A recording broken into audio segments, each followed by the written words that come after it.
Okay, I'm gonna try my hardest to speak a little bit of Spanish. Oh, I'm so white. I saw a film tonight called Hecho y Mexico. Hecho y Mexico.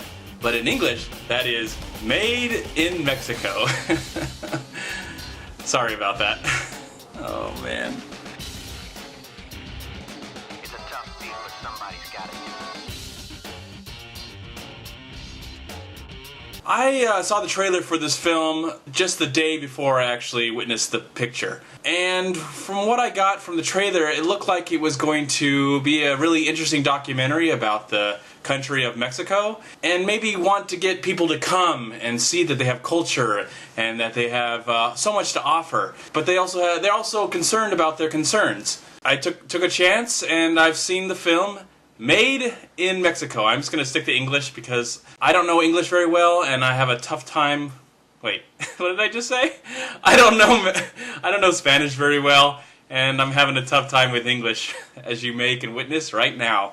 Made in Mexico is kind of a documentary. It's also experimental, and it felt like a music video at times. A lot of it was music being told and people being interviewed, though we never really got an idea of who these people were, except for one. I did recognize one person in this film, and his name is Diego Luna, because he's done some films in America, including The Terminal. So I recognized him, and for the most part, yes, this movie is all in Spanish with American English subtitles, so someone like me can enjoy it.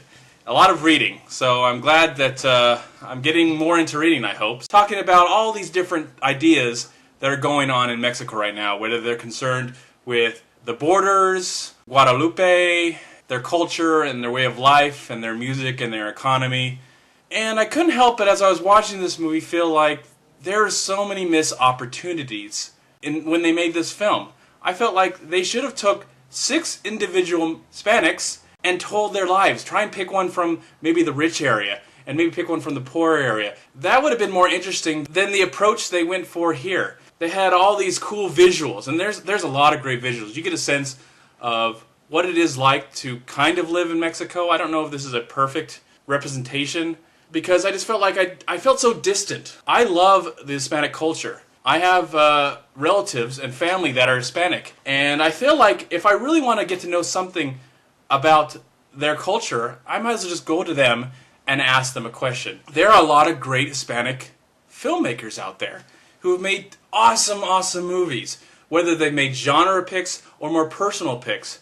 Some things that come to mind is Gregory Nava, who made El Norte and Mi Familia. And Mi Familia is one of my favorite movies of the 90s. I felt like I got a sense of their struggle coming to America and trying to form a life for themselves. Other people that I can think of that I really like as filmmakers is Guillermo del Toro, who's made a lot more fantastical movies, using Ghost or a movie like Pan's Labyrinth. You've got Alfonso Cuarón, who made one of my favorite foreign language films ever, Y Tu Mama Tambien. That movie is so awesome, and you really get a sense of the people, what drives them, and what their ambitions are and their goals. Those films remind me of what I wish this movie was like. This movie is very heavy on the editing, and I love that it took all these different musical themes and kind of incorporated all this music together.